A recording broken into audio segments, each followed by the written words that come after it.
Video ini akan menjelaskan bagaimana caranya kamu menggunakan aplikasi Bank Jago.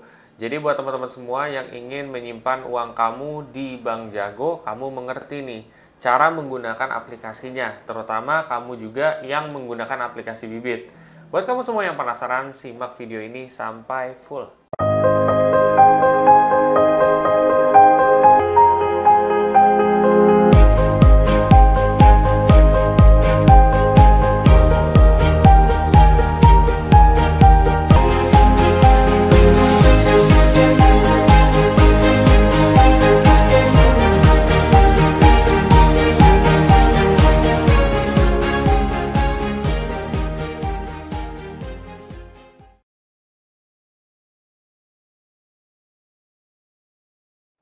Oke, kita bahas satu-satu. Jadi, mungkin sebelum masuk lebih dalam, saya kasih tahu juga, ini ada beberapa poin-poin juga yang saya pribadi udah buat untuk supaya nggak ada yang miss nih, gitu. Karena kan di dalam aplikasi Bank Jago tuh ada beberapa kayak apa ya, fitur atau komponen gitu ya, yang ada di sana. Jadi supaya kamu bisa mengerti juga dan saya bisa menjelaskan secara full juga ke teman-teman semua yang ada di rumah. Pertama, ada main pocket. Jadi ketika kamu di halaman home, itu ada main pocket. Main pocket itu ketika kamu klik, itu ada tiga pilihan. Pertama, add money. Kedua, move money. Ketiga, pay and send. Nah, add money itu mungkin, ini kan dalam bahasa Inggris ya. Ya, gampangnya adalah nambah duit gitu. Jadi kalau misalkan kalian mau isi Bank Jago kamu ya dari transfer bank yang lain, itu di kolom add money. Yaitu yang pertama. Kedua, move money. Move money artinya mindahin uang. Mindahin uang maksudnya di sini adalah ketika misalkan di aplikasi Bank Jago ini bagusnya kamu bisa bikin beberapa pocket atau gampangnya adalah beberapa kartu ATM.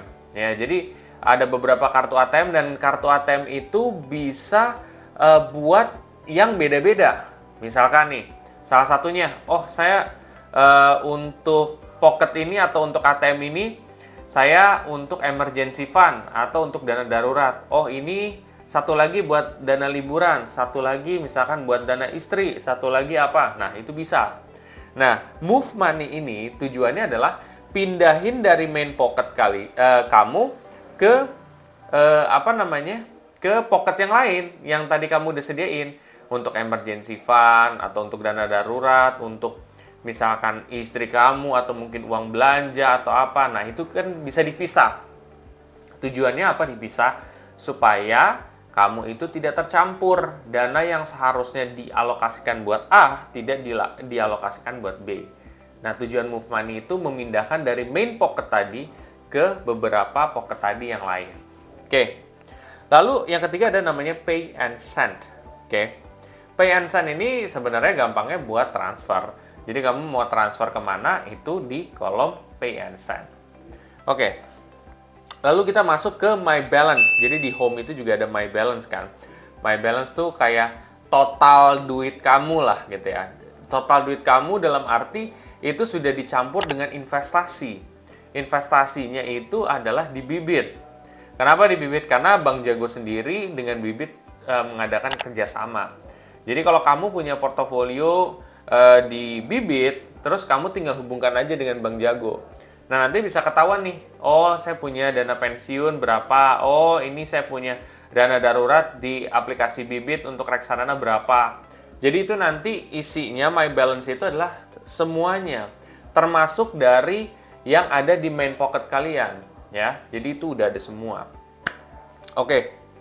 Lalu ada yang namanya pay bills ya. Jadi di home itu ada yang namanya pay bills. Pay bills itu untuk membayar tagihan-tagihan.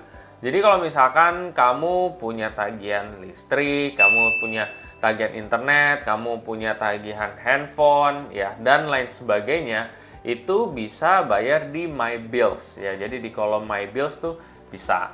Oke. Lalu ada yang namanya di atas tuh paling atas create payment plan ya atau perencanaan pembayaran gitu. Buat perencanaan pembayaran.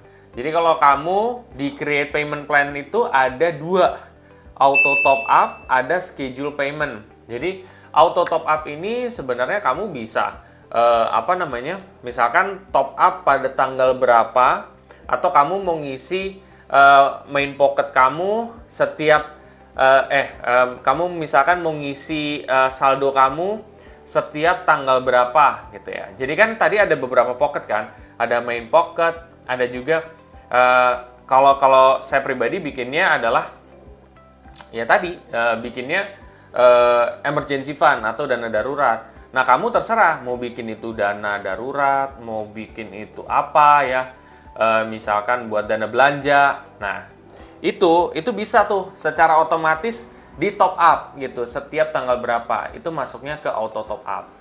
Atau satu lagi ada yang namanya schedule payment.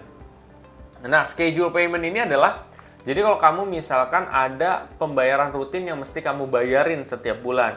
Nah, ini bisa nih di schedule payment ini. Jadi kamu bisa otomatis nanti tertransfer ke sana seperti itu. Oke, lalu kita masuk ke halaman pocket. Jadi kan tadi di halaman home ya, sekarang di halaman pocket. Di halaman pocket ada yang namanya create pocket. Create pocket itu di paling bawah kalau nggak salah. Saya taruh di situ emergency fund. Jadi create pocket itu yang seperti yang saya udah jelasin sebelumnya ya, bahwa create pocket itu kamu mau bikin apa nih, pengeluaran apa ya. Oh, misalkan nih buat belanjaan. Oh ya udah, buat belanjaan nanti ada apa ya, dompet sendiri lah atau pocket sendiri lah. Oh, buat dana darurat ada duit sendiri. Terus oh, misalkan mau bikin dana liburan ada duit sendiri. Jadi ketika kamu misalkan ada duit, kamu tinggal pecah-pecah tuh. Jadi dengan kamu memecah seperti itu, kamu duitnya bisa terjaga. Nggak yang tiba-tiba kamu tumpukin di satu ATM terus tiba-tiba, oh kok saldonya segini, nggak cukup nih buat bayar ini, nggak cukup buat bayar itu. Nah, daripada kayak gitu, kamu udah mecah di awal. Nah, ini tujuannya seperti itu ya. Di halaman pocket, bikin pocket baru. Ya, kalau misalkan saya pribadi, misalkan emergency fund. Nah, itu ada. Oke. Lalu, di kolom card ya, sekarang ada di kolom card ya, atau kartu ya. Nah, di kolom card ini kamu bisa bikin beberapa physical kartu ya. Jadi kalau physical kartunya itu kamu bisa buat. Ada misalkan buat emergency fund, ada lagi buat misalkan apalagi nih vacation fund, atau misalkan kamu mau liburan. Itu ada. Jadi kartu ATM-nya bisa ada beberapa guys ya. Jadi bukan hanya satu kartu ATM, tapi ada banyak, itu bisa gitu. Itu supaya terbagi. Jadi kalau untuk dana ini kamu pakai kartu ATM ini, untuk dana ini kartu ATM ini. Atau misalkan kalau kamu nggak mau ribet kayak gitu, pakai digital, itu juga bisa. Nah, jadi itu yang ada di kolom card, kamu bisa buat juga seperti itu. Lalu yang terakhir ada di kolom more ya. Jadi di kolom yang terakhir itu yang ada titik 3, itu ada spend analysis. Spend analysis itu sebenarnya fungsinya untuk kamu tahu nih kira-kira dalam satu bulan itu kamu pengeluarannya gimana, apakah over budget atau enggak gitu. Kalau misalkan pengeluarannya aman dan masih terjaga, ya itu hal yang bagus. Jadi itu untuk mengontrol pengeluaran juga sebenarnya. Oke, itu aja yang mungkin saya bisa jelaskan di sini. Nah, teman-teman semua yang setelah ini merasa ingin mulai ya menaruh uang kamu di Bank Jago ya, kamu bisa pakai kode referral saya ketika awal daftar. Nanti kamu bisa dapat cashback sebesar 25.000.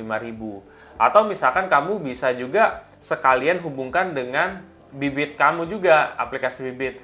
Dengan kamu menghubungkan juga, itu kamu bisa ya connect antara investasi dengan bank juga. Nah, kalau misalkan kamu mau daftar aplikasi Bibit, kamu juga bisa pakai kode referral saya yang ada di bawah ini. Nanti kamu bisa dapat cashback reksadana sebesar 25.000. Oke, itu aja yang bisa saya sampaikan hari ini. Mudah-mudahan bermanfaat juga. Bila mana kamu rasa video ini sangat bermanfaat, dan buat teman-teman kamu yang nggak tahu juga ini penggunaan aplikasi Bank Jago gimana, kamu coba share aja ke sosial media kamu, ke WhatsApp, mungkin ke YouTube mungkin, atau mungkin kemana ya, atau ke Telegram kamu ya, supaya mereka-mereka juga pada tahu. Sampai jumpa di video selanjutnya. Terima kasih.